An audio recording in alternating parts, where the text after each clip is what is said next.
everyone. Good morning. Thank you for attending this Python Advanced Python Workshop entitled Web APIs with Class. We are the group Python, and before we begin, let me introduce my wonderful team. So, first is Christopher Simon Tanitan, Jara Isabella Carnisa, and Micaela Joy Martone. And I, Maria Rose Valentino. You can call me Rose. So, I'll be covering the class and interfacing. So, I'll provide a basic knowledge for routing, calculators, and class API, of course. So, let's begin. So, what is Python Decorator? So, Python Decorator is a decorator that has a special features in Python used to add extra behavior to a function. It allows you to wrap a function, modifying or expanding its functionality without altering its code. So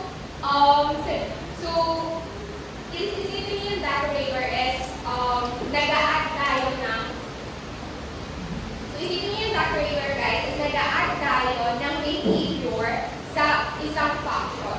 So nirap natin yung isang function to add a behavior without changing its code. So next is, so we use decorator underscore name syntax to apply the decorator. So hinay-hinayin natin yung code, i-explain natin siya one by one. So here, this one is tinatawag natin function. In this part, ang pangalan ng function is giveGift, right? So etong si giveGift is nag-print siya ng here's your teddy bear. So dito sa function na to, nag-call tayo ng decorator which is si wrapGift. So ano ba yung ginawa ni wrapGift dito sa function na giveGift? So now, lipat tayo dito. So ang ginawa ni wrapGift is nag-add siya ng behavior, nag-add siya ng print line na wrapGift. So here, meron tayong wrapGift function. Dito sa wrapGift function, meron tayong pinapasa argument, which is etong function. Etong function na to is, ano ba yung ipinasa natin sa kanya? What do you think? This one. Pinasa natin si giveGift.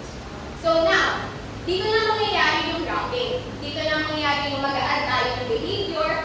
So now, meron tayong wrapper function. So ang pangalan ng function natin is si wrapper. Now, nag-print tayo ng wrapGift bago natin tinawag yung original function. Which is yung original function is this one, right? Si giveGift. Now na-return natin si wrapper.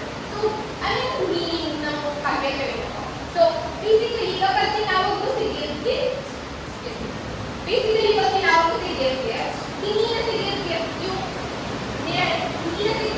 yung mag-run or mag-escape. Instead, ang mag-run is si wrapper.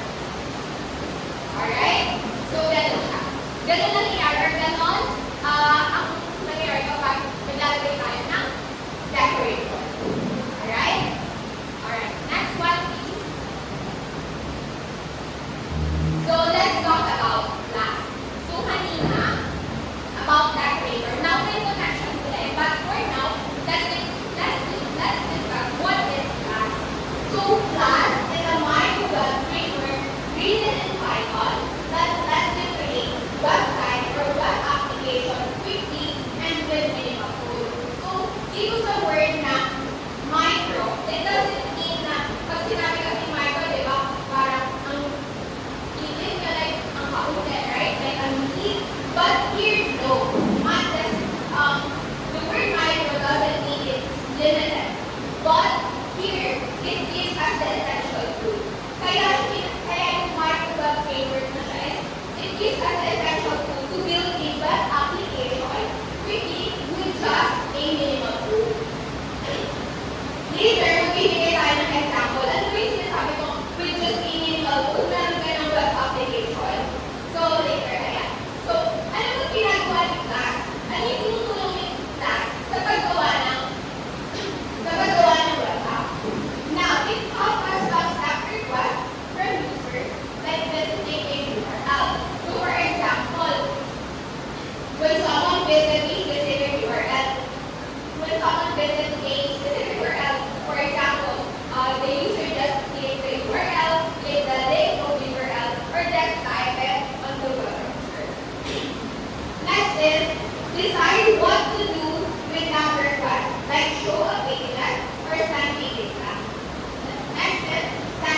a response.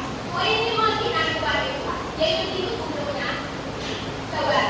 So, yan yung ginagawa ni class sa pag-create ng web app.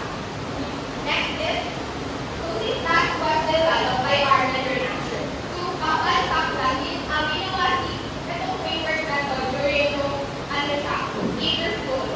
So, this project siya ng April Fools, but look at it now, ginagamit natin siya. So, to install that, we just need to type this on command prompt or terminal, hit install. Next is, now, kanina, basically, si Flash is a tool para makapag-create ng web app. Tama? So, yun siya. Si Flash is a tool para makapag-create ng web app. Now, kailangan natin si route. A route is the URL path sample distance in a web app. Flash uses routes to connect a URL to a function. Next is to bind a function to a URL path. We use the app route decorator. So, I want you guys to remember, ano yung mga sinabi din sa slides na to. The first one is yung route, which is yung URL path. The next one is the class. Ano yung ginawa ng class doon? So, class uses the route to connect the URL path function. Now, let's proceed. Ipakita natin ano yung itsura niya. So, kanina ba ako talk about the class, about the routes and all. Now, ito yung simple code in creating a web app. Here, so before natin ma-access the class, we need to install it, diba? Yung command na git install, right? Now, here's the class constructor. Dito, in this part, in-instantiate na natin si class. So, in this part, ayan, nag-instantiate na tayo. And then, here, and this part, ano to, sa tingin mo? Here. That's the decorator, right? Since meron siyang at symbol, and then, the app route as it is. So now, andito yung route. Si route is the URL path. So when someone visits this path, ito yung lalabas. So ayun si route. Now, ang ginawa ni decorator, ano naging sense ni decorator dito? Pinag-bind niya. So, kapag sinabi na, pag may nag-visit dito kayo, hello, hahanapin niya na, ay, anong function dapat i-run ko? Ano yung tawag doon? Ano yung lalabas kapag nag-run ko hello? Right? So, binand niya to. So, pinagsama niya to. Ito, at ito. Yan yung naging function dyan ni decorator. Yes? May question pa ba kayo? May question? May gusto kayong ilinaw? So, again, si Flash is a tool para makapag-create ng web app. Si route is a URL path. When someone visits this path, ito yung lalabas. The decorator, it helps us to bind. It helps us to bind the URL path and this function. So, ayan na. So, I hope nag-gets na si Flash, nag-gets na si decorator, nag-gets na si route. Ayan. Next, please. So, now, nakita na natin yung code. Ano yung itsura ng code kapag ito na-prepare namin slides. Meron naman kayong copyright. So, pwede nyo i-copy yung code and then try nyo i-run. So, ito naman siya kung paano i-run. So, open yung terminal nyo, and then punta kayo dun sa folder kung saan nakasave yung file na yan. And then, run the class, -up, and then yung name, yung file name. Palitan nyo itong file name, palitan nyo yan. Yung name mismo ng file nyo. Alright? So, itong si -was debug run. In this case, ino-open natin yung debug code. Para para saan? So, para mag-automatically reload siya kapag meron man tayong changes. Also, nagbibigay din siya ng mga error message. Right? So, now, kung ayaw nyo na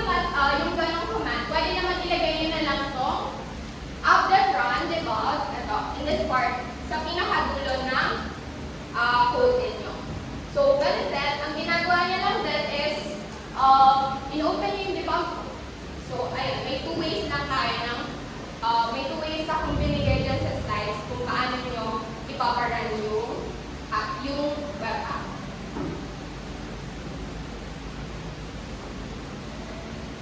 Alright, ayan.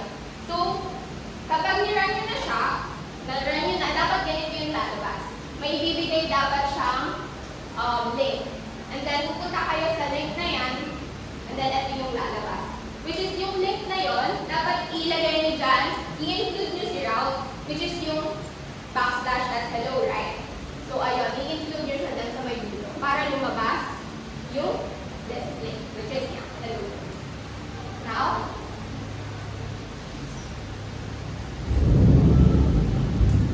let's talk about dynamic URL. So dynamic URL means that the URL can change based on user input. So it helps us na magkaroon ng user interaction. It helps us din na maging flexible yung ating system. And then meron tayong different before that pala. By default, ang ina-accept pala ng ang dynamic URL, ang itsura ng dynamic URL is look like this. This one. So, here, nag-define tayo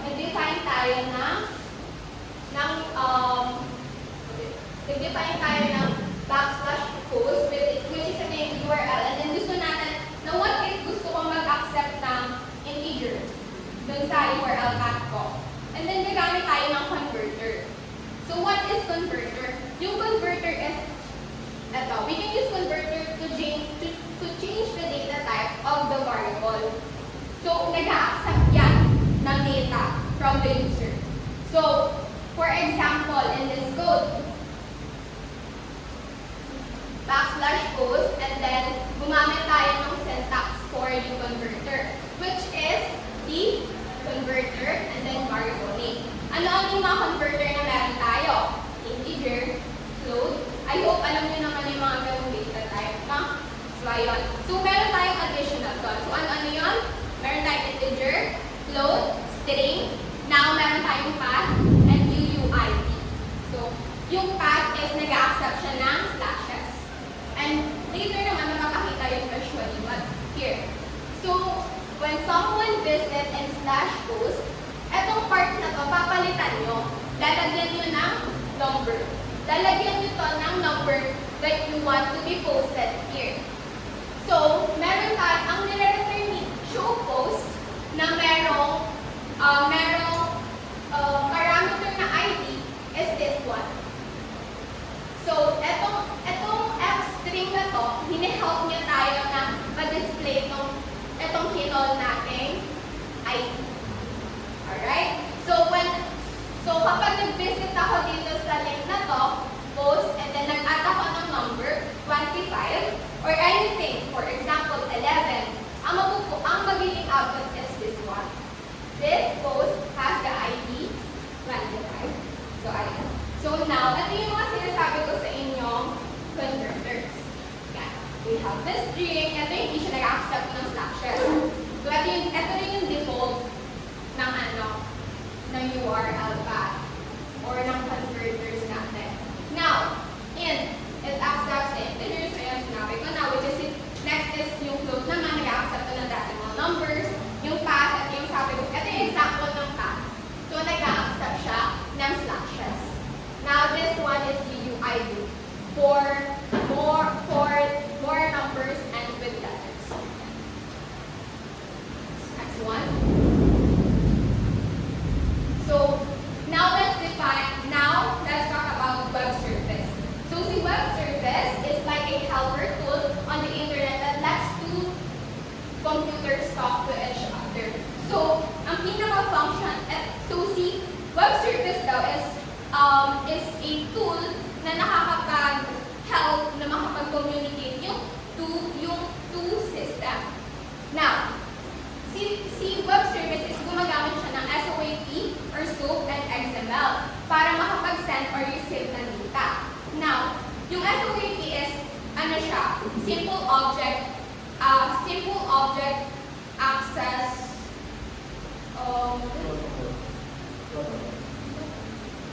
protocol. So, think of it like ano na lang, think of it like ito yung strict format na kailangan natin. Ito yung strict format na ginagamit para makapag-send or receive ng data. So, isipin niyo siya as for example, ikaw, as a student, magbibigay ka ng letter, magsasend ka ng letter kay teacher. So, meron kang specific format na pina-follow, right? For example, the date, the sender, who's the sender, and then the receiver. So, para parehas kayo magkaintindihan. Just like ganun si web service. Ayan. So, our real-life example is a bank server sends your account info to another system in XML format.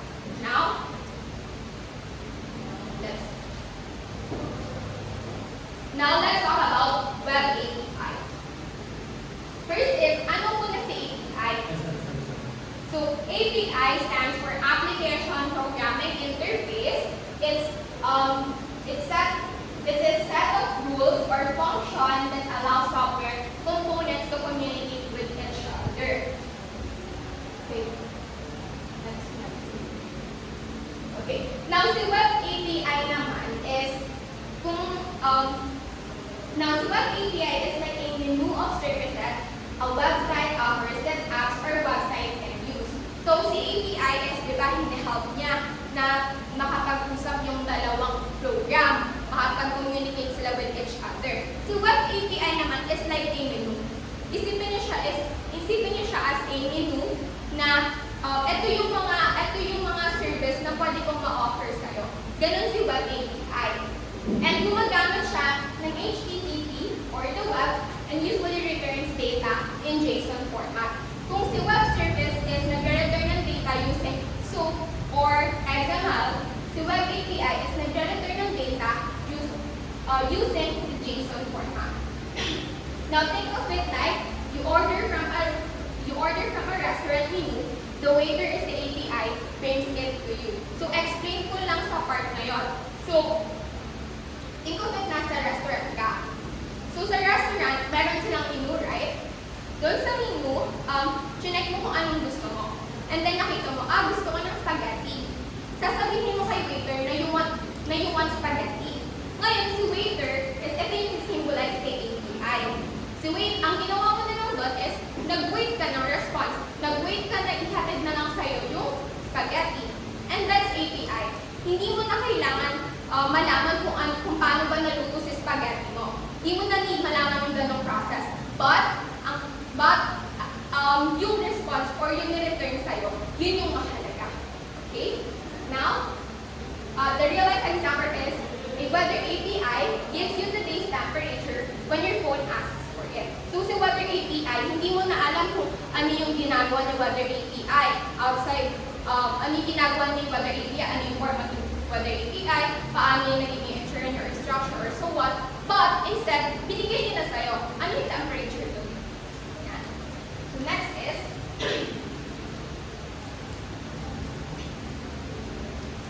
So, next is, the web service API. This time, the web service API is simply an API that works as a web service. It means it lets apps talk to each other over the internet just like a web service. But it's called an API. So this time, the web service API is parang katulad ng din siya ni web service. So, nagre-return din siya ng response, but this time, pwedeng gumamit si web service API ng old format like nung SOAP, nung XML, or pwede din siyang gumamit nitong REST format, which is dun galing naman kay web API. Now, si web service API, isipin niyo siya as, i-discuss ko na lang yung example. So, si web service API is a travel website like Booking.com wants to show flight details from many airlines. So, tulad sa web API kanina na para din siyang menu, right? Na chinek niya kung ano pwede niyang ma-return all. But this time kasi, si Web Service API, yung format niya or any data na pwede niya ma-receive or ma-send is pwede siya for old style or pwede din sa REST format. And then, kung i-compare mo siya sa Web Service API, kung i-compare mo siya kay Web Service, ito kasi heavier siya eh. Mas heavier. And then, sa running time naman is mas mabagal sa Web Service API.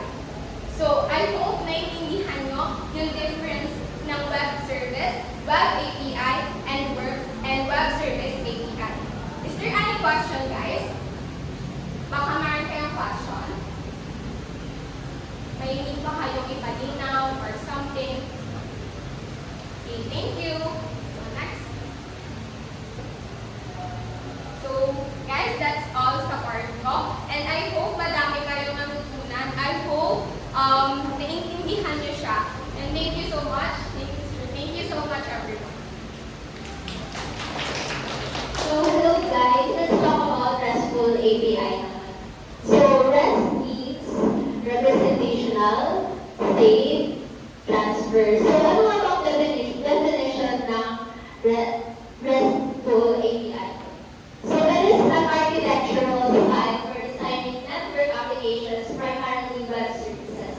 So, basically, explain ko lang into diagram. So, ang RESTful API, meron tayong dalawa.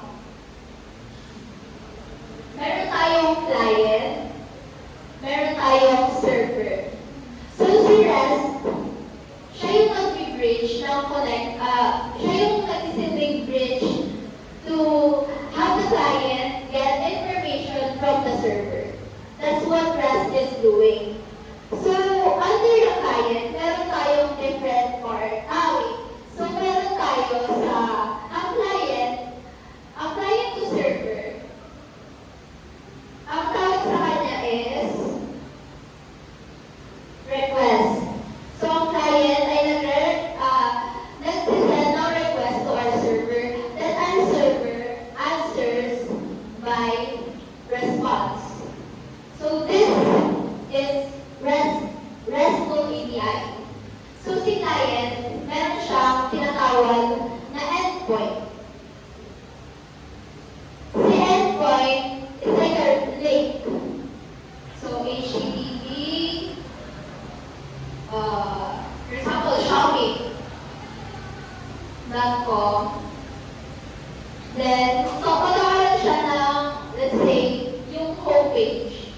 So, ito yung endpoint. Yan yung isa sa mga part ng client. Si client, after ng request, pwede siya, are you familiar with CRUD?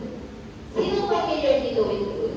So, sa mga first year, ang CRUD ay create, read, update, delete. So, sa REST, hindi ganyan yung tawag.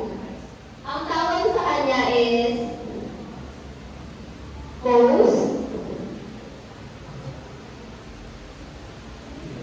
get, read, get, put, then delete. Ayun yung terms ng REST sa CRUD. Gets ba? Naiintindihan? So yan, under din siya ng client. So, ang sinisend niya is also a JSON format. Then, ang magiging response din is JSON. So later,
may correct yung endpoint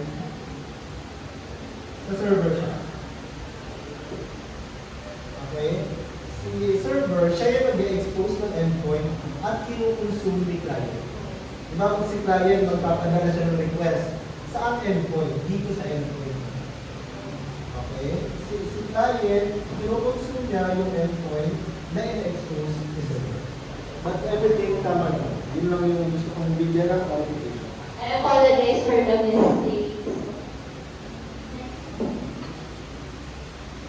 So, merong 6 guiding principles ang REST.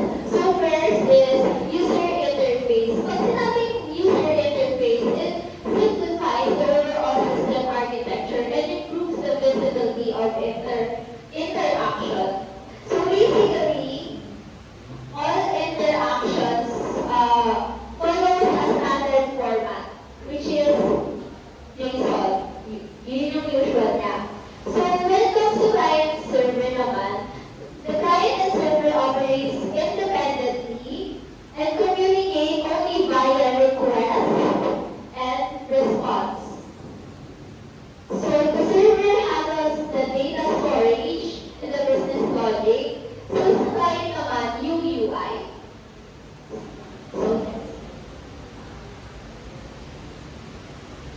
So, stateless and cachability. Ngayon, dito, mukha siyang contradicting because stateless means that each request from the client must contain all the information needed to process it. The server does not store any session state between requests. It improves scalability and reliability. Sa cachability naman, ang sabi, response should explicitly define whether they can be cached or not. It reduces server load and improves performance by reusing cache data. So, ang gist dito is that they store something. Pero, the stateless, ang server, hindi siya typically it does not store any session between the client and the server. So, sa cachability, wait, let me, repeat it all over again. So, sa stateless, ang server ang hindi nag-i-store ng information. Sa cachability, ang client ang nag-i-store ng information ng cache. Gets ba? If it's clear. So, next. Then we have the layered system, which is the API can have multiple layers. Load balancer, security layers, cache server. So the client can interact with an endpoint without knowing kung ano yung laman ng server at ano ba yung layers ng server na to. Ang makikita lang niya is kung ano yung request niya agad-agad. So that naman, this is optional, but servers can temporarily extend client function by sending executable code. So yung executable code na yun is JavaScript. Yun yung sinesend back. But it is really used in REST API. So let's proceed to the next one. So handling requests and responses for JSON. So will be discussed by Mr. Anika.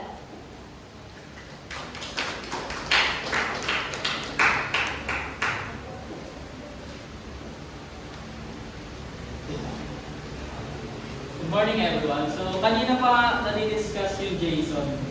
Ano nga ba si JSON? JSON is a format na nag-i-store ng data and siya rin yung responsible ng exchange ng data between applications. Ngayon, si JSON, mukha lang siyang isang Python dictionary. Pero magkaiba sila ng format. Saan nga ba ginagamit si JSON? Si JSON, ginagamit siya sa pag-send ng data sa server. Ginagamit din siya sa pag-receive ng data mula sa server. And in connection to the lesson, JSON din yung gagamitin natin sa Flask and Postman para matest kung paano nagko-communicate yung dalawang application na yun. So kanina, meron tayong... okay, ako lang. So paano ba nakakapag-send ng request si JSON sa isang client using JSONify. This is an illustration. Sa code na to, we have the constructor, kanina tinuro sa class constructor, and we have the endpoint. Now, sa loob nito, meron tayong function na greet, and meron tayong Python dictionary na may key na message at value na hello world. Ngayon, ano bang ginagawa ni JSONify? Si JSONify, itong Python dictionary na to, kino-convert niya into JSON format. And then, kapag naging JSON format na siya, isi-send siya ni Flash papunta kay client, which is si Postman in our case.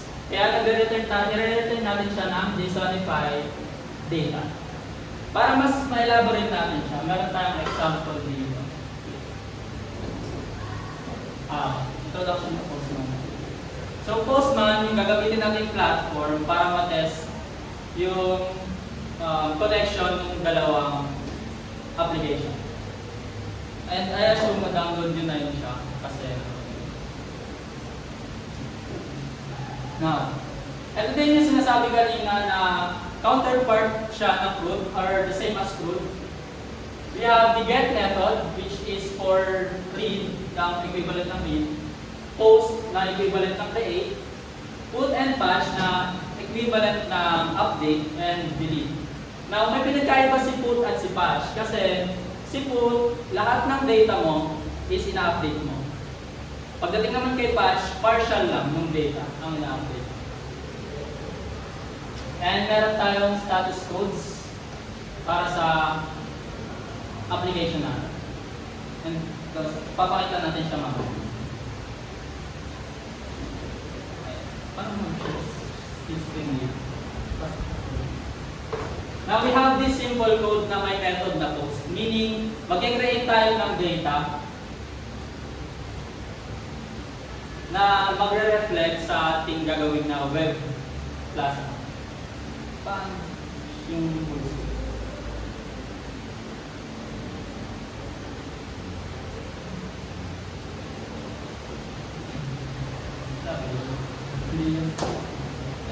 Wait lang guys.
Hindi na lang natin ipapakita ng paano. I-explain ko na lang siya kasi hindi siya mas split screen.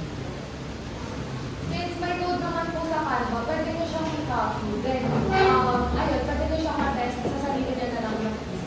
And pwede niyo i-view yung Canva habang nag-detect or nag-ano si Mr. Ali. Yeah. So, ang essence na itong code is mag-create tayo ng data. As you can see, magulo kasi. Ito po yung endpoint natin na student and ang method natin is post, which means mag-create tayo ng data. Now we have this variable data na naka-equal siya sa request.getJSON. Ano ba yung request.getJSON na yun? request.getJSON, kukunin niya yung input natin from Postman, and then i-store niya sa variable na data. From there, makakakuha tayo ng list na isa-save guide data and papakita natin siya dito. So, wait lang. Papakita natin ito.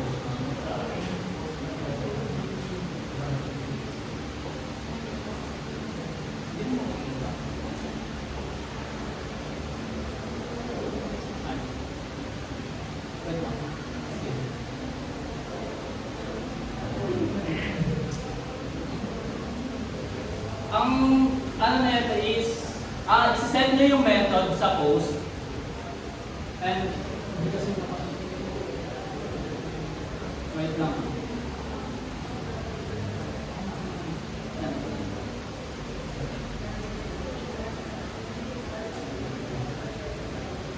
Kapag nira niyo yung flash up nyo, kanina nasabi siya na magbibigay siya ng link. Ito po yung HTTP endpoint na yun. Ipa-follow natin yung link.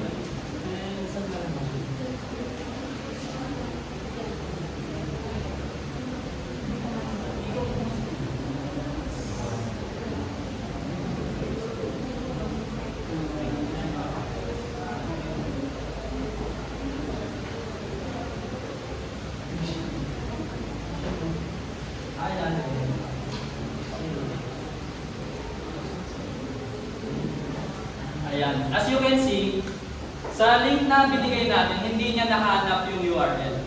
Bakit? Kasi ang route natin sa code natin is /student. So pag pumunta tayo sa endpoint na student, doon niya lang mababasa yung empty list na ginawa natin. Ngayon, ang essence ng post is mag-create tayo ng data. At kapag na-create natin yung data, lalabas siya dito, supposedly. So,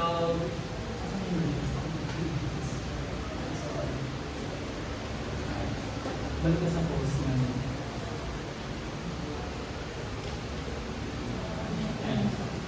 Sa Postman, nag-set tayo ng post method, pati yung URL na paglalagyan natin ng data.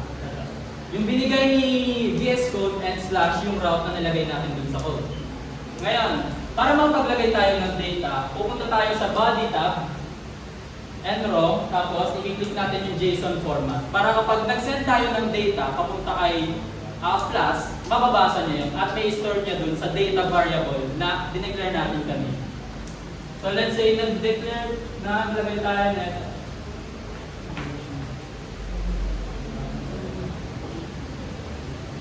naglagay tayo ng ID na 1 and naglagay tayo ng name at least. Para mabasa lang siya ni Postman, we just click send and yan, student natin. Ibig sabihin, yung data variable natin kanina sa VS Code, may laman na siya. And ito yung laman ng data na yan.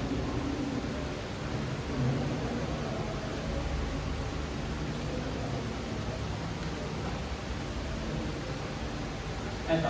Ngayon, may laman na yung data natin, which is yung ID, name, and age. Paano ba natin ngayon mapapakita yun sa web server? Gagamit na tayo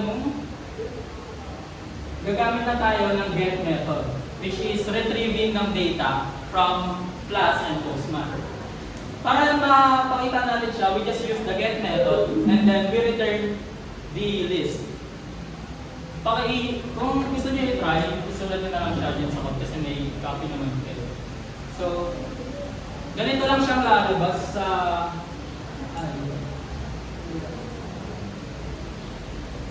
kapag nirefresh natin siya, supposedly dapat meron. Yan yung get method na yan yung purpose ni get method. Kinuha niya yung data na in-input natin from Postman and then binigay niya kay Flash and si Flash dinisplay niya kay web server. Now, paano naman kapag mag-update tayo? We use put method. So, kapag mag-update tayo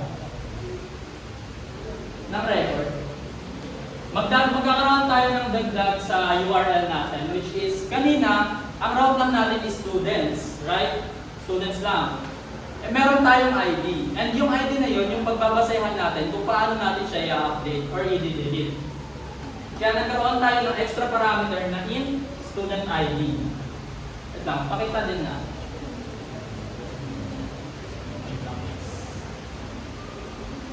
Yan. As you can see, ganito po yung kukunin yung data. This is the current data we have, isang record. And kapag i-update natin siya, kailangan natin i-specify anong ID niya. Yeah. And we just set the method to put and we edit. Let's say gagawin natin 2 and papalitan natin yung name pati yung age. So kapag sinend natin siya, dapat mag-update siya into this. Ito yung response na binibigay ni Flask. Ngayon, kapag nag-get method tayo, dapat updated na rin yung data na nilagay natin sa list. Oh, okay. Ito po. And now, pag tinignan natin siya sa web server, kapag nirefresh natin siya, nagbago na rin yung data. Ngayon, kung itatry natin siyang i-delete naman, i-specify lang din ulit natin kung anong data ang gusto natin i-delete. In this case, ang ID natin ngayon is 2 na, diba? So, kung i-delete natin siya, we just set the delete and then we click send. As you can see, ang response ni Flask is message na student deleted. Ngayon, kapag tinignan natin siya sa web, dapat wala na ang laman. Wala na siya. And ayun lang po yung basic crude setup operation kay Postman and Flask connection. Thank you so much.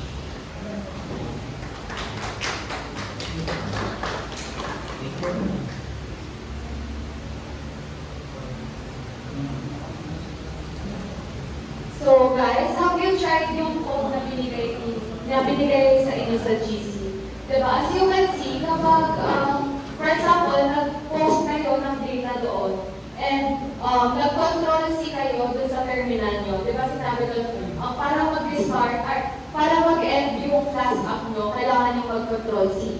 So pag nag-control C kayo, ibig sabihin, masastop na yung Flask app nyo, then, i-try nyo siyang i-run ulit. Pag nirun nyo siya, and tinignan sa URL, ang makikita nyo is empty list na. So bakit? Kasi, yung code na sinasend kanina na yung pinakita natin is, ang data niya, nakasave lang siya sa list. And sa case na yun, since sa list na lang siya nakasave, ang data natin ay temporary lang. So ano ba yung dapat natin gawin para maging permanent and organized yung data natin? Dito na papasok yung paggawa natin or pag-connect natin sa Flask app natin sa database. So I assume na lahat tayo dito, halos lahat sa ating mga buwan is may alam na sa database, right? Pero for refresher and para na rin sa mga first year, itatakal ko muna yung gist ng database. So database, it is a collection of logically related data. So isipin nyo na para siyang folder na nandun lahat ng data natin. And ginawa siya para ma-manage natin yung data natin sa loob ng database na yun. And para ma-access natin yung database, kailangan natin ng DBMS or Database Management System. So DBMS, ito yung software that allows us to manage data. And maraming example ng DBMS, katulad ng ginamit natin na MySQL and Microsoft SQL Server. And in this case, itong SQLite na itatakal natin. Example din siya ng DBMS. So first, i-discuss muna natin kung ano yung SQLite. Sabi dito, SQLite is a lightweight built-in database engine provided by Python through the SQLite module. The SQLite 3 module lets you create databases, run SQL commands, and interact with your data directly from Python code. So, ang ibig sabihin lang yan, SQLite 3, yung may 3, it is a built-in Python module na that lets us access or that lets us connect to a database without needing a separate server. So, ano ibig kong sabihin sa separate server? Si SQLite is para ma-access sa Python yung SQLite, gagamitin lang natin yung SQLite 3. And yung SQLite 3 is built-in na siya sa Python. Ibig sabihin, hindi na natin kailangan pang mag-download or mag-install ng any database software unlike sa MySQL na kailangan pa natin i-download. So ito, built-in na siya sa Python, meron na siya sa Python. So through Python, pwede na tayong mag-run ng SQL commands and pwede na tayong mag-interact ng data, mag-interact with your data directly from Python lang. So next. So bago natin i-connect yung code kanina na dinemonstrate sa isang SQLite database, let's talk about first yung mga basic steps to use SQLite 3. So next, since SQLite 3 nga ay built-in Python module, ang kailangan lang natin gawin is kailangan lang natin siyang i-import. So ayun siya, import SQLite 3. Then next, gagawa tayo ng connection object. So sa paggawa ng connection object, ganito lang, con or short for connection, con is equals to SQLite3.connect and then ilalagay natin sa loob ng parentheses yung name ng DB natin. So in this example, ang name ng DB natin ay example.db.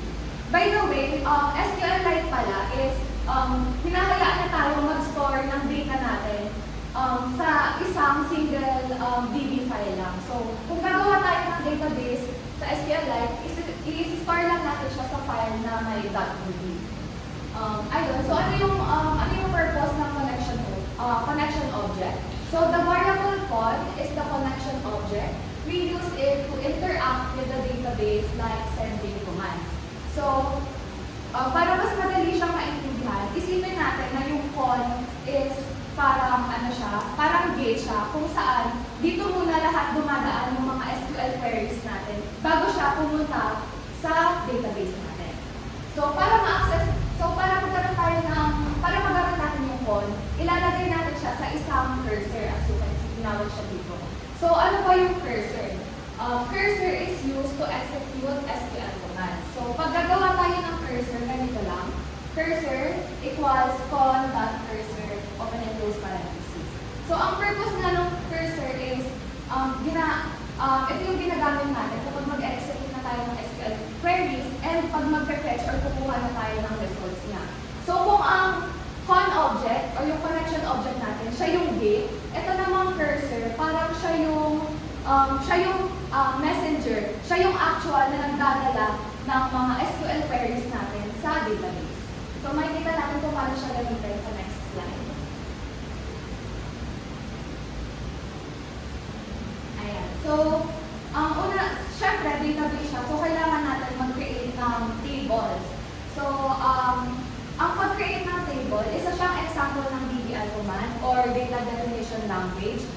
Siya yung mga commands na ginagamit natin to define our data structure. And in this code, ang dinedefine natin is itong users table. So basahin ko muna to. Execute method is used to send SQL commands to your SQLite database using a cursor object. So ganito lang, every time na magsasend tayo ng SQL queries natin, usually ang ginagamit natin is cursor.execute, then sa loob nun yung query natin. So, pag gagawa tayo ng table, ilalagay lang natin is create table does not exist users. Ibig sabihin lang yan, if hindi pa nag-exist si users table, mag-create siya. And under ng users table, meron tayong ID, name, at age. Then yung sa tabi niya, yun yung mga data types. And in this case, yung primary key natin or yung mismong identifier ng table natin is yung ID. So, ganyan ako mag-create ng table. Next. So, nakapag-create na tayo ng table. Now, ano ba yung mga data na ilalagay natin sa table na yun? So, pag mag-insert tayo ng data, isa siyang example ng DML or data manipulation language. So kung ang DDL guys is pag-define ng data structure, itong DML naman is for manipulating the data inside the database. So ang ginagalaman natin dito is yung mismong data. So kapag mag-i-insert tayo ng data, gagamitin natin itong insert into na command. So basahin ko muna yung explanation. Insert into adds a new row or record into the user's table. And pag binasa natin siya, cursor.execute, insert into users, ibig sabihin, mag-i-insert na tayo ng row sa user's table na may name at age na column and values, question mark, and itong Alice and 25, ayun yung argument na ipapasok natin dito sa mga question mark. So, maybe nag-wonder kayo, ano ba yung mga question mark na yan? So, yung mga question mark na yan is tinatawag na placeholders. We use placeholders o yung mga question mark to prevent SQL injection and make our code smoother. Later on, mag-discuss ko kung bakit siya mahalaga, pero this is for security lang ng data natin. Next, ayan, pag mag-query naman tayo ng data, another DML command din siya. So, pag mag-query tayo, kailangan natin gamitin yung select asterisk or select all from users. Ang ibig sabihin lang yan is it asks for all the rows and columns in the table users. So, kukunin niya daw yung lahat ng rows or lahat ng laman ni users. And then, pagdating sa line na to, rows equals cursor.fetchAll. Nire-retrieve niya yun or kinukuha niya yung lahat ng results and stores them in a list. So, ang laman ng rows ngayon natin is list. Kung hindi naman natin gustong i-store lahat ng data, for example, gusto lang natin i-store ay isang row lang, ang gagamitin naman natin is itong fetch1 na method. Next. Pag mag-update naman tayo ng data, ang keyword na gagamitin natin is update. So, update is used to change existing data in a table. Set changes the value and where tells it which rows to update. So, ayun na. As you can see dyan, then gumamit tayo ng mga placeholders. So, ang ibig sabihin lang yan, yung 30, which is yung una nating argument, mapupunta siya dito sa unang placeholder. So, set age equals 30. Where name is equals to another placeholder. So, yung placeholder na yan, ang magiging value na naman, ang magiging value niya is itong Alice, which is nasa pangalawang argument. So, ayun lang, ang magiging basa niya is update users, set age equals 30, where name is equals to Alice. Ibig sabihin, i-update daw sa user, under yung user's table, hahanapin niya yung row na may name na Alice, and yung age nun is gagawin niya or i-update niya into 30. Next. Ayun, so, pwede din tayo syempre mag-delete ng data, which is another example of DML command. Pag mag-delete tayo ng data, gagamitin natin itong delete from ng keyword. So, ayun lang siya, delete from users. Mag-delete daw tayo sa users table where name is equals to placeholder and yung Alice na nilagay natin as argument, mapupunta siya doon sa placeholder na yun. So, magiging delete from users where name is equals to Alice. Ang ibig sabihin lang ng code na yan, i-delete natin sa users table yung row na may pangalan na Alice. Dito, sa part na to, sinabi na kailangan natin gamitin yung where to specify to delete. Kasi kapag i-delete natin yung where, it deletes all rows in the table. So for example, ang nilagay lang natin ay delete from users. Ang mangyayari, lahat ng records under the users table, mag-delete, imbes na kay Alice lang. Next. So, di ba nabanggit ko sa inyo kanina yung mga DML and DDL commands? In this case, meron pa tayo isang language na ma-encounter, which is itong TCL. So, ano nga ba muna yung TCL? TCL stands for Transaction Control Language. It is a subset of SQL used to manage transactions in a database. By using TCL commands, we can control how changes to the database are committed or liberated. So, una, mag-focus muna tayo sa second statement. It is a subset of SQL used to manage transactions in a database. So, nag-wonder kayo, ano ba yung transactions? So, transaction is a group of one or more SQL operations that can be treated as a single unit. So, for example, ganito ba? Yung mga binanggit ko sa inyo kanina ng mga SQL queries or commands, or SQL operations na, for example, insert into, update, and delete. Lahat yun, pwede siyang, since nag-change na siya ng data sa database natin, pwede siyang i-consider as a transaction. So, para may mga chances kasi na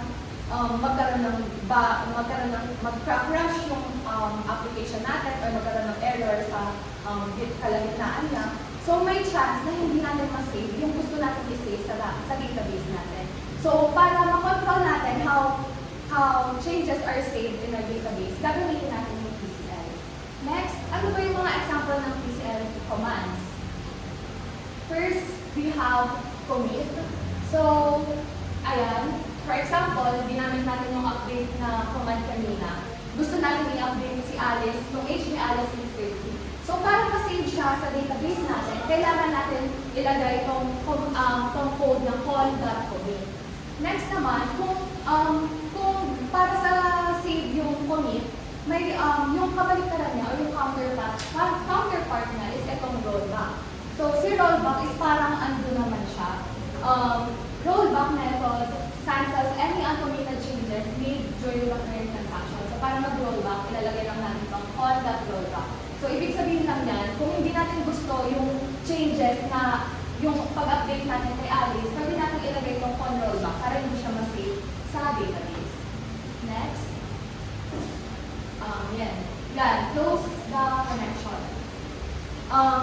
Sa atin, di ba, na-discuss natin na kapag mag-open tayo ng files, in this case, nag-open tayo ng .db file natin, ino-open natin siya para magkaroon ng connection. And sa file handling natin, nung pinakita natin yung file handling, sinasabi na every time na mag-open tayo ng files, kailangan natin siyang i-close para maiwasan yung memory leaks or memory leaks or resource leaks.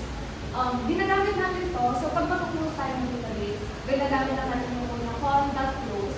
Ang ibig sabihin lang niya, it closes the database connection and avoids data loss or memory leaks. Next. So, ayun, di ba nabanggit ko kanina sa inyo yung placeholders? Ito yung pinaka-example niya kung paano ba nangyayari yung SQL injection na sinasabi kanina na pwede natin ma-prevent if gumagamit tayo ng placeholder. So, always use placeholders to avoid SQL injection. Ano yung SQL injection? It is a type of attack where someone sneaks SQL code into your input. So, for example, ito yung code natin sa taas. Nagpa-input tayo kay user ng name niya. So, kunyari, isipin natin na ito yung in-input ng users. Alice, semicolon, block table users. Since hindi na tayo dito gumamit ng placeholder, direkta siyang, ginamit natin yung name variable directly dito sa where name equals name. Ang mangyayari dyan, pag nag-run tayo ng, pag nilang natin yung program natin, ang mag-run sa SQL natin na query is ganito. Delete from users where name is equals to Alice. Tapos, semicolon, job table users. So, imbes na ang query lang na gusto natin mangyari is delete from users where name is equals to Alice, nadagdagan siya dahil na sinama sa name variable yung etong line na to, unconsciously, hindi natin nalaman, nag-drop na pala or na-delete na pala yung table na users. So, ayun yung importance ng placeholders sa paglagay ng placeholders para maiwasan natin yung SQL injection. Next. Ayun lang yung parang summary na sinabi ko kanina. So, DBL is for defining or retrieving structure, DML is for manipulating data, and PCL is for managing transactions.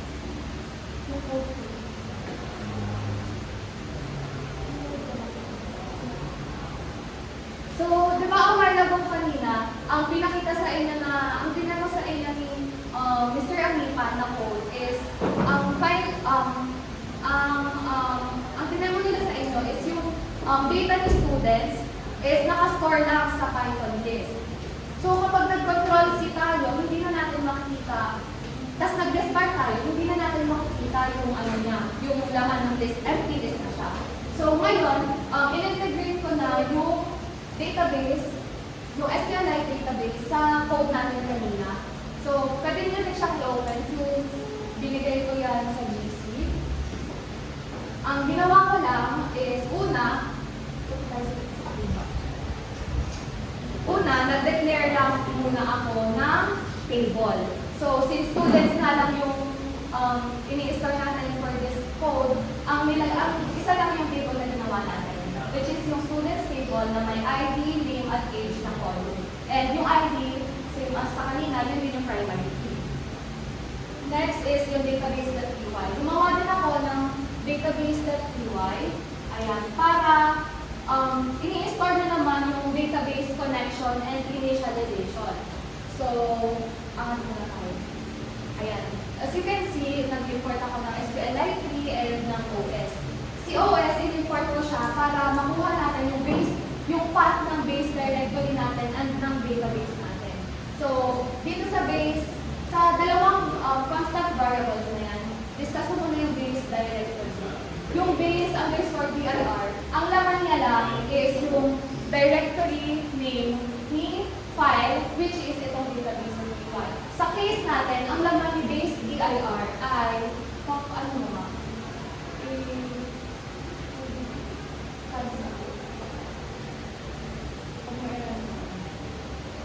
Ayan mo siya.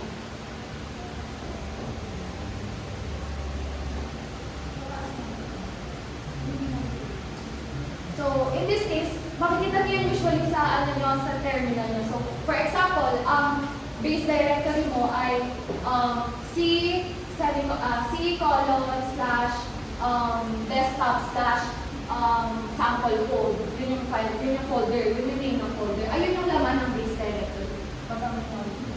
And ito namang database, ang laman na naman is yung directory, yung base directory, then dinugtong lang sa kanya yung students.db, which is yung name ng database natin. So, ang laman ng database, for example, ang laman ngayon ng database ay yung directory na base directory slash students.db. So, ginamit natin siya dito sa getDB connection. Itong getDB connection, it refers a database connection with raw access by column name. So, ang ginagawa lang yan is nag-return tayo ng connection object. But explain ko muna itong line na to, yung con.row factory SQLite.row. Sa SQLite kasi, ang nireturn niya na row ay in the form of tuple. So, parang tuple, for example, 19.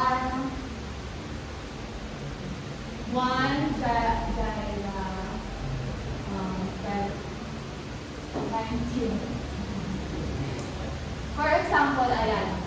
Ito yung ID, name, and age. Paano ba tayo mag-access ng tuple? Di ba by using its index? So, paano magsisimula ang index? 0, 1, 2. So, for example, kung gusto kong kunin si Jaira, paano ko siya kunin? Ganito lang. Diba? So, kapag nakita yan ng user, mag-wonder siya, ano yung 1? Hindi niya alam kung ano yung tinutukoy ng 1. Kaya natin ginamit itong row underscore factory para imbes na position or yung index, ang ilalagay na lang natin ay yung mismong column name niya. So, for example, ito nga is column name. Ganyan na lang natin siya gagamitin. So, makikita natin yan later on dun sa students.py kasi gano'n na tayo mag-access ng rows. Dito naman sa initDB, ayun lang, nag-initialize lang siya ng database using the schema.sql file. Binabasa niya lang yung schema.sql na ginawa natin. So, dito sa students.py, ayan, kung nakita niyo yung code kanina, same as lang yun sa pinakita niyo yung Mr. Anipan. But ang binagdag lang niyan is, imbis na sa Python, imbis na sa list siya naka-store, ino-open na natin yung ginawa natin database. And doon na i-store yung data. So, para ma-store, una, gumawa muna ako ng helper function para makapag-fetch ng student using their ID. Kasi paulit-ulit, may maraming times siyang magagamit sa code natin. So, sa baba muna, itong get all students. Sa get all students, lahat ng students daw i-get natin. So, or kukunin. So, pag ganun, ang command na gagamitin natin is ito, select all from students. Sa ano naman, Kapag dito naman, get student by ID. Dito na pumapasok yung fetch student na ginawa natin sa taas. Para hindi pa ulit-ulit yung code or hindi nadagdag yung code natin. Then, since may parameter nga siya ng student ID, nilagay lang natin siya dyan. And then, i-check niya lang kung nandun ba. Kung hindi, i-check niya sa database kung nandun ba sa student. If hindi, magre-return siya ng JSON statement na error, student not found. Sa baba naman, kapag mag-create tayo ng student, sa baba naman, kung mag-create tayo ng student or mag-a-add tayo ng student,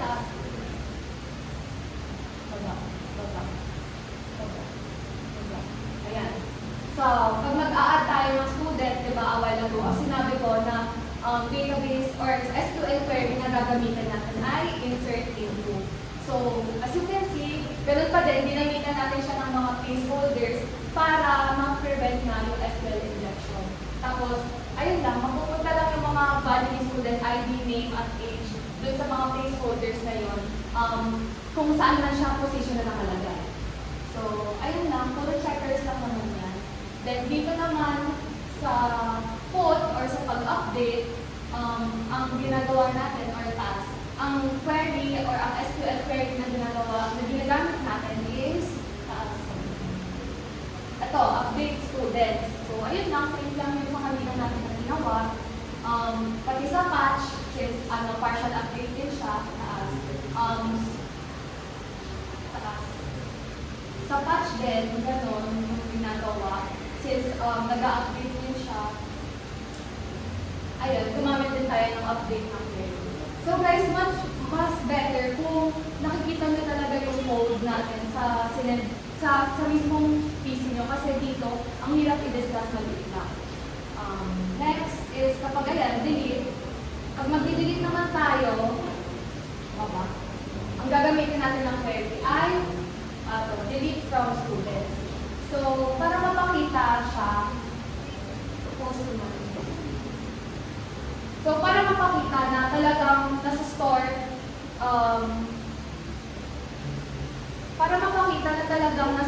yung data natin sa database, na permanent yung data natin. Let's test kung talaga ba nasa-store siya using Postman. So, actually,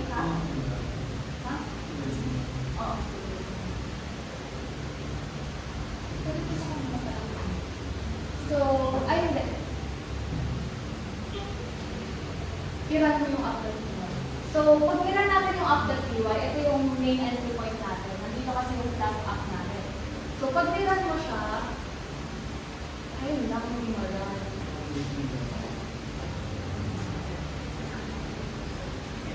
So, pag i-run yan, guys, ayun din, katulad lang sa kanina, magbibigay lang siya ng URL na ikapapin natin.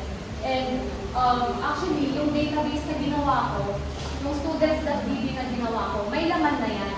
So, pag niran nyo yan, tapos tinignan nyo siya sa URL, meron ng mga students na nakalagay dyan. 4 kami. And ayun, wait lang po.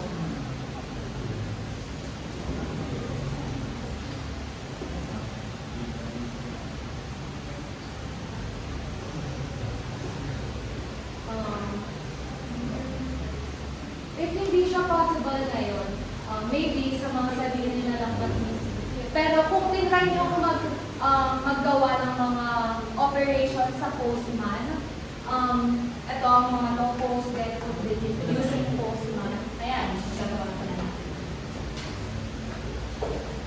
/students.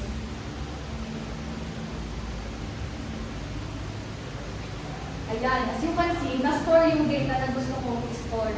Hindi siya empty list. Kasi kung yung kanina lang na naka-store lang siya sa list, most probably, wala nang laman yan. Pero since nakaka-connect na nga siya sa database, mai-store na yung gusto kong i-store na data. So, para mas mabilis, magpo-post na lang ako ng isa pang student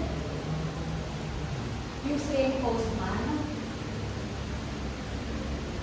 Ayan. So, ano yung file?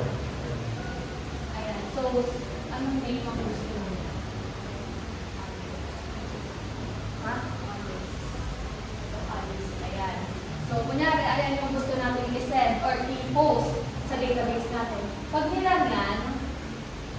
Ayan, student added successfully. Pag pumunta tayo ngayon sa, sa URL natin, tapos ni-refresh natin siya, ayun na, makikita na natin yung pinag-delete natin.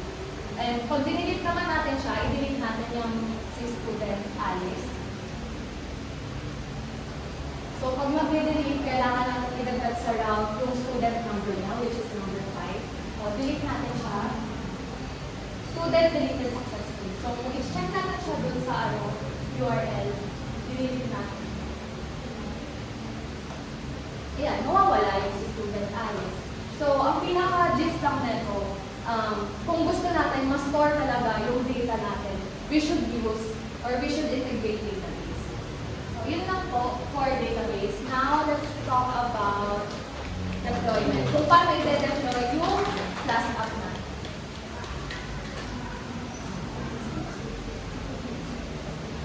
So, meron yung steps ng deployment. So, first, kung makakasunod sa mga laptop, go to render.com.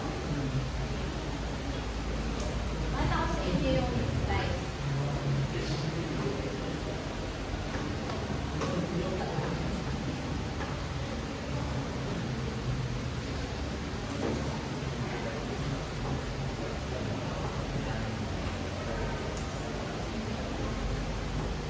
So, yun yan. Gawa tayo ng account. So, sign in or get started.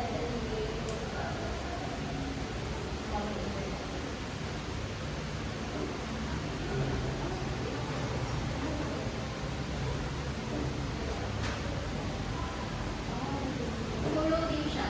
So, I recommend na sundan nyo to kasi madali lang naman yung deployment na gagawin. Is that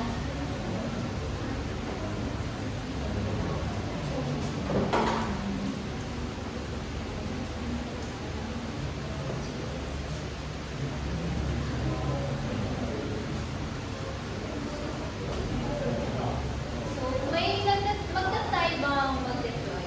Sino yung magtatry? Or nakapag-login na? Sa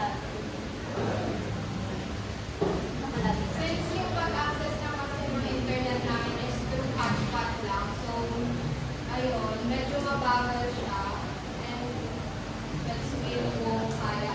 Let's wait kung kaya ng hotspot. Thank you. Ayan, kita ko sa dito.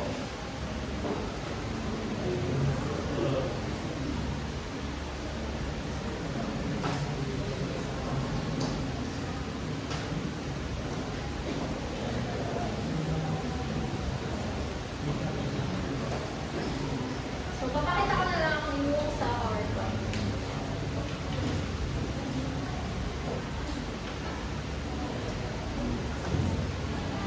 So, so kapag is i-authorize nyo yung render to grant access sa GitHub repositories. So, next.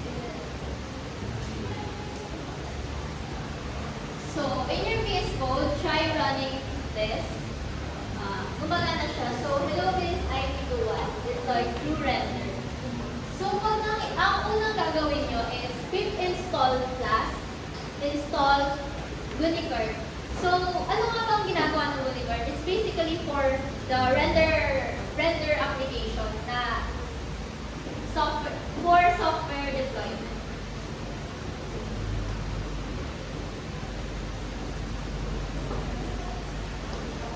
So, pakita na lang natin siya. So, dapat keep these requirements para this automatically may install siya when kapag nagde-deploy na.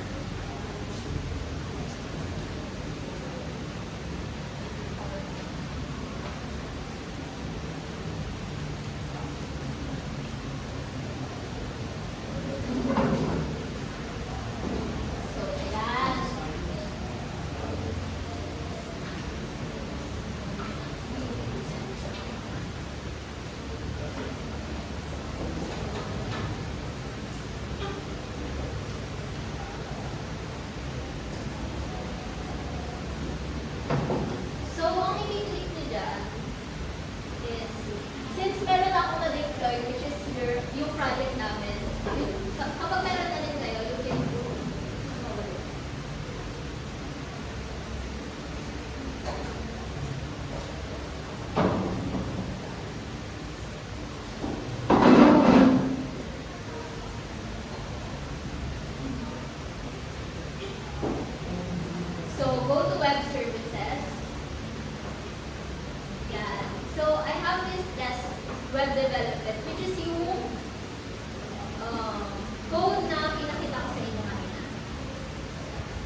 bibigyan lang niya kayo ng okay, but yan. Hit nyo yung kapag connected siya sa GitHub, automatic na makikita nyo lahat ng repositories na nasa GitHub account nyo. So, let's name it. I-name nyo lang kung anong pangalan o whatever. Then, this automatically na nandyan naman na yun, hindi nyo yan gagalawin. Pero, may necessary kayong ilalagay, which is yung profile.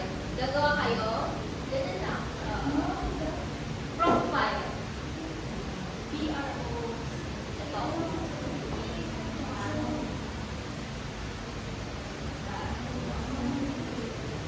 Necessary yan para makapag-deploy kayo sa render. Okay na. Let's go. Then,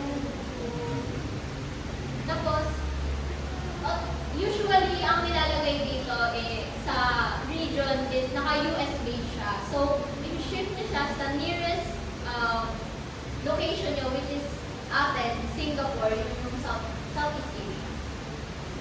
Then, click niyo yung free kasi wala tayong pambayad.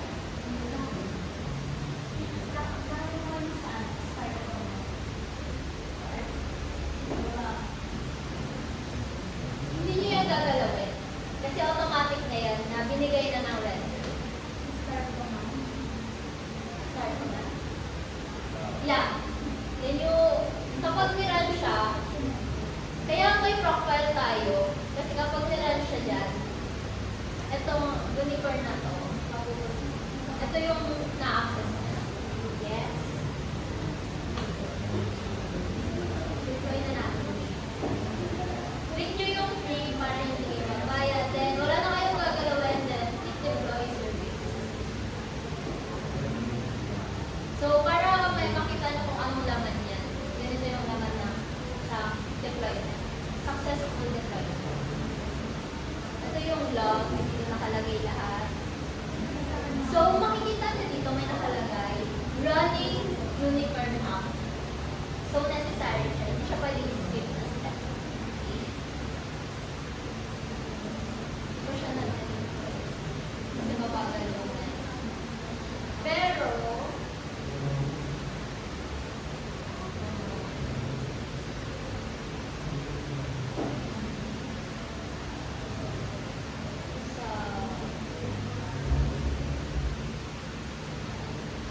ang sample output na na is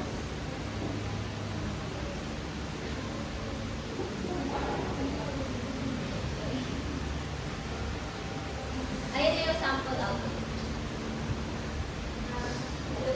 Yun yung code na nakalagay din sa may PowerPoint. So, ganun lang yung steps ng pag-deploy ng web service. Thank you everyone. Thank you everyone. So meron tayong 5 minutes break. So after ng break, is i-discuss na namin yung about sa project namin.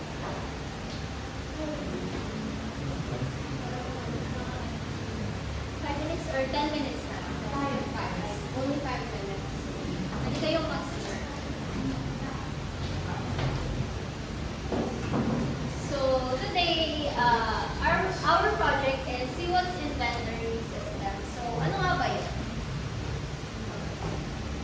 So, it is a class-based inventory system designed for Siwat's activity.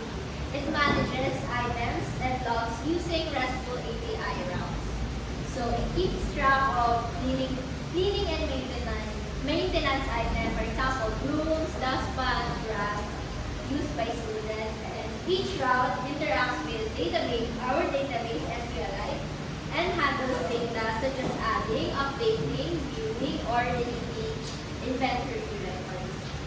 So, what is our project structure? So, we have the folders, which is the routes and the templates. So, the templates, that home.html is our basic landing page. So, yung init.py, if sa mga BSI tutuan, this is the blueprint initializer o yung pag-initialize ng packages, ng mga package. So, under sa package na routes is we have items.py, docs.py. So yung item, dun yung store yung item-related endpoints. And then sa logs naman, yung log-related backend information. So we have git ignore, yung mga internal git, CWAS inventory DB. This is yung database namin. Then we have the database.py, yung connection. Then schema for table creation. Then we have requirements.txt for yung mga Python dependencies like unicorn and class. Then we have the proc file for our web deployment. Then README for documentation. So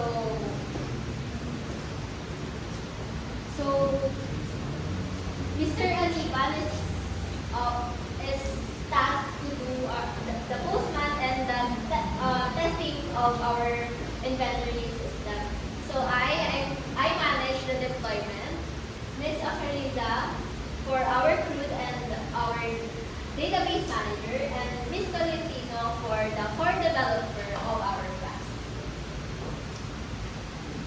Then we have the demo na of our So ako po yung class 4 developer ng aking project. So now,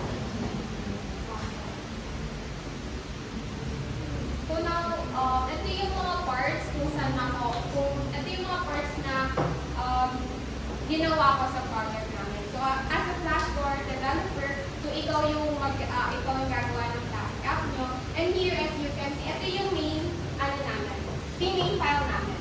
And then now, kung makikita nyo, naglagay kami dito na meron tayo ditong blueprint. So si blueprint is ito yung it helps us na mas magamit pa yung makagamit tayo ng different files para mas maging flexible yung system natin. At the same time, dito naman sa part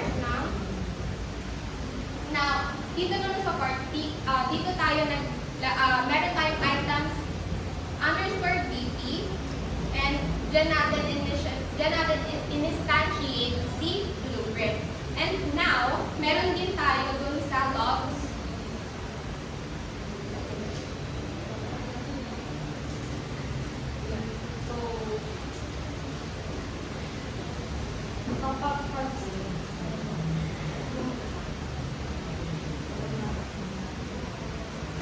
So, ayan, highlight na. So, ito yung sinasabi ko sa inyo. So, guys, nag-import din tayo ng blueprint. So, ina-access natin si blueprint class from the class.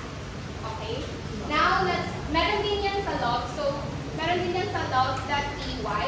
Now, ayan, meron din siya dito. Now, balik tayo sa app. So, nandito yung main file namin. So, para mapag-connect lahat ng blueprint, lahat ng routes na ginawa ko, now, kailangan ko i-register si blueprint. So, ito yung naging function ni app.register blueprint. So, ayan. So, connected na siya. Lahat ng routes na pupuntahan, connected na through dito sa main app natin. Dito sa class app. Now, let's talk about itong HTML. So, itong HTML, parang mas mapaganda pa namin yung output namin kahit papaano para mas readable naman siya sa mga wala pang background masyado sa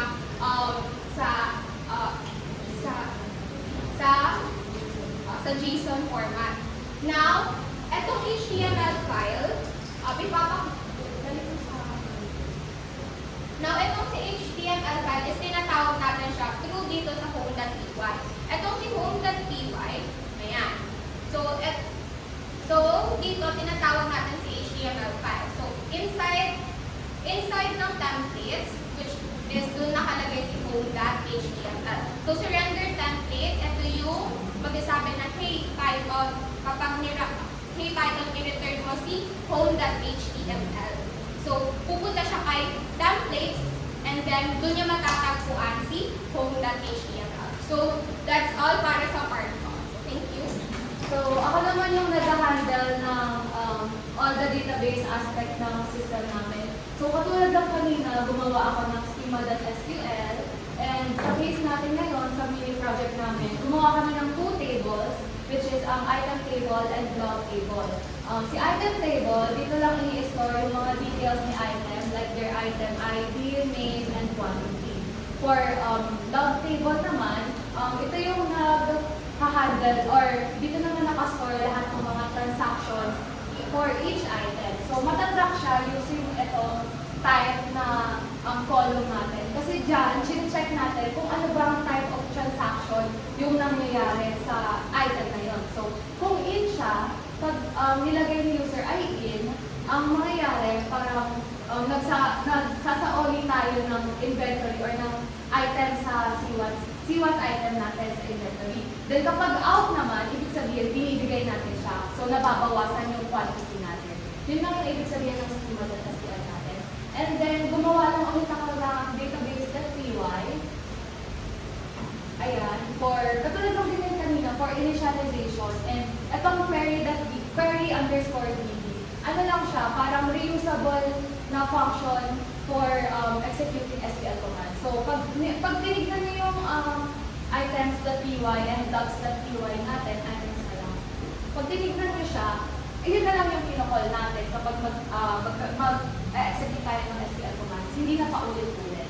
So, lahat ng yan sa items.py and logs.py, lahat ng operations na ginagawa natin is connected na sa database.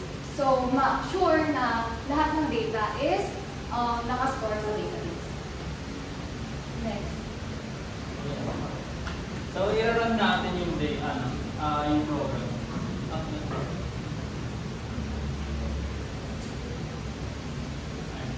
Currently, ito po yung HTML na nakalagay kanina, na home.html. And then, meron po tayong dalawang links na ang endpoint is items and logs. Yun po yung, doon yung po makikita yung records ng items and record ng logs. So, punta muna tayo sa items. Currently, meron po tayong 6 records sa items. May 6 tayong items. And naka-indicate po dyan kung ilan yung quantity nila. And punta ka naman sa logs.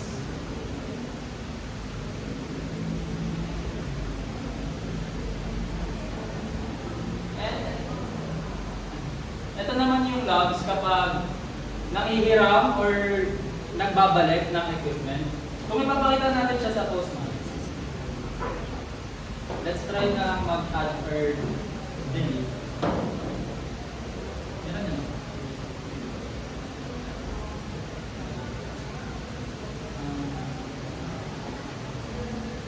Mag-add tayo ng item.